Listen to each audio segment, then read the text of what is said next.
On a quiet mountain morning in North Carolina, Eustace Conway was doing what he had done for decades, working the land he loved. For more than 30 years, he had built Turtle Island Preserve into a sanctuary dedicated to primitive skills, self-reliance, and a deep respect for nature. Students came from across the country to learn ancestral ways of living. The forest echoed with the sound of axes shaping timber, children learning fire-making, and adults rediscovering forgotten skills. It was a place rooted in history. But on that morning, history reached back. Eustace had begun clearing ground on the eastern edge of the property for a new timber framing workshop space. The terrain there was rough, sloped, and tangled with thick undergrowth. It was not an area he had ever developed, though he had walked past it countless times. He preferred to work alone in the early hours. The rhythm of shovel and soil gave him peace. That morning felt no different, until the shovel struck something solid about 3 feet down. At first, he assumed it was bedrock. The mountains were full of it. But when he struck again, the object cracked slightly. Bedrock does not crack like that. He knelt down and brushed away dirt carefully. A smooth curve emerged from the soil. His breath caught in his chest. It was not stone, it was bone. The unmistakable dome of a human skull stared back at him from the earth. For several seconds, Eustace did not move. 30 years of walking this land, 30 years of believing he knew every acre, and now, human remains buried without marker or memory. He tried to convince himself it might be animal remains, but the size and shape were unmistakable. This was a person. He called the sheriff's office immediately. Within 90 minutes, deputies and a forensic team arrived, led by Dr. Sarah Hendricks, a state consulting forensic anthropologist. She approached the site with calm precision, photographing and observing before touching anything. After examining soil layers and root growth, she stood and delivered words that shifted everything. The burial was old, likely over a century, and it was not natural. The position of the remains, the shallow depth, the lack of any ceremonial elements, this was concealment. Someone had wanted this body hidden. She recommended expanding the search perimeter. As authorities set up a grid and brought in ground-penetrating radar, Eustace stood back, feeling like a stranger on his own property. What began as a simple workshop project had become something far darker. To understand what was happening beneath Turtle Island Preserve, we must go back 3 months earlier. Eustace had been renovating the oldest cabin on the property, a structure that predated his ownership by nearly 80 years. While replacing interior boards, he noticed a section of wall that looked different. The timber joinery was crude. There was a cavity behind it that should not have existed. Curiosity led him to pry it open. Inside was a metal box sealed with hardened pitch. It had clearly been hidden deliberately. When he carefully broke the seal and opened it, he found fragile documents preserved inside. Letters dated October 14, 1977. The first was written by a man named Thomas Bradshaw. The handwriting was elegant, controlled, but the words carried fear. Thomas described a land dispute with a powerful local family named Harroves. He wrote of threats, of cattle slaughtered in the night, of a rifle shot fired through his cabin window while his wife Mary and their children slept. He claimed the sheriff refused to act. The final lines were haunting. If the letter reached its destination without Thomas himself delivering it, the recipient was to assume the worst had happened. A second letter followed, written weeks later by Thomas's brother.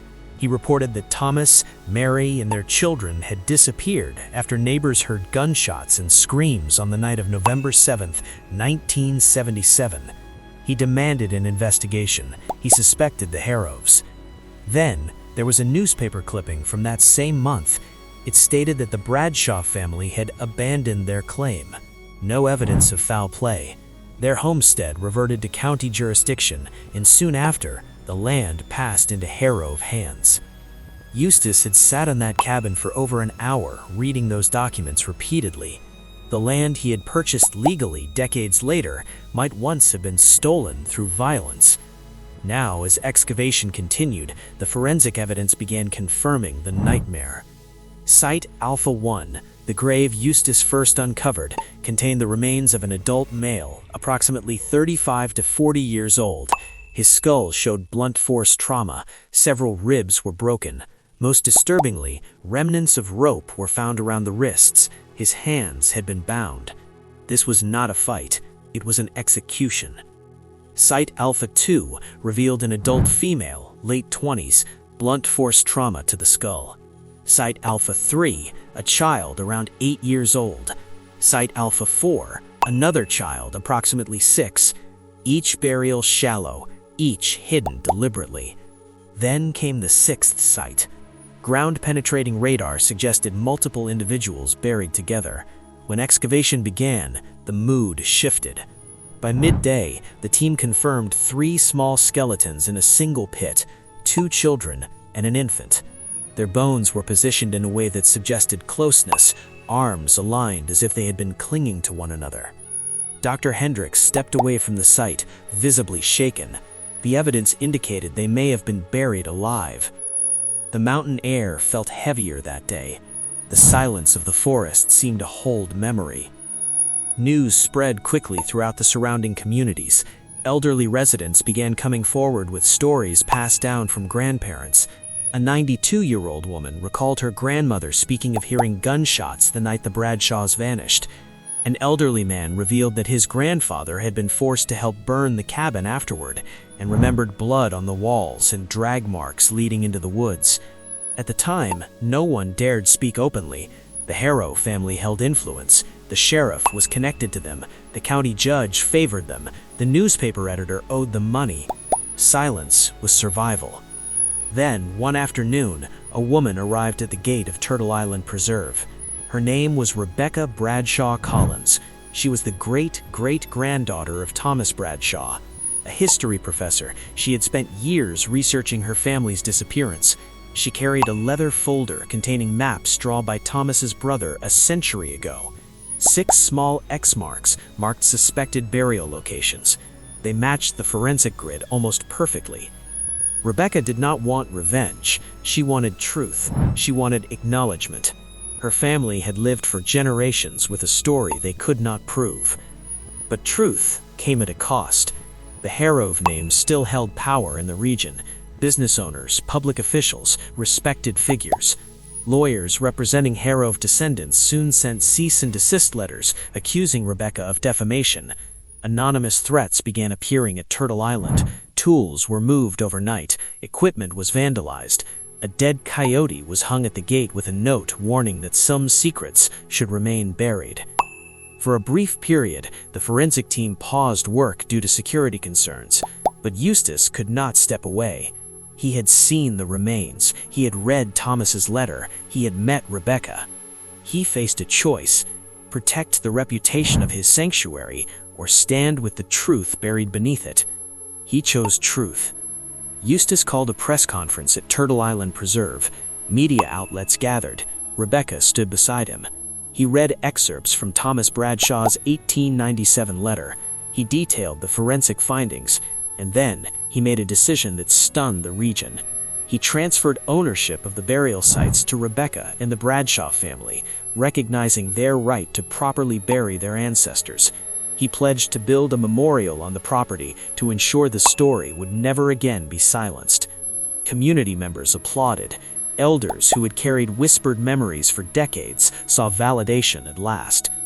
Months later, the final forensic report concluded what everyone had suspected.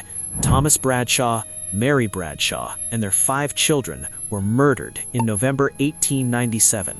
Blunt force trauma, restraints, concealment. No one alive could be prosecuted. The perpetrators had died long ago, but the exposure had consequences. Businesses bearing the Harrove name faced protests. Some descendants resigned from public positions. The official historical record was corrected. Rebecca arranged a formal burial ceremony in a local cemetery. 7 coffins were lowered into the ground with dignity, more than 120 years after their deaths. At Turtle Island Preserve, Eustace built a stone memorial in the clearing where the Bradshaw cabin once stood. It bore their names. Beneath them, a single line honored their courage. The discovery changed Turtle Island forever. It was no longer only a place of primitive skills and wilderness education. It became a place of remembrance. Eustace came to understand something profound. Owning land does not erase its history. The earth remembers what people try to hide. Sometimes justice does not reach quickly. Sometimes it waits for generations, but it waits. The shovel that struck bone that morning did more than uncover a grave. It uncovered truth. And truth, once revealed, refuses to be buried again.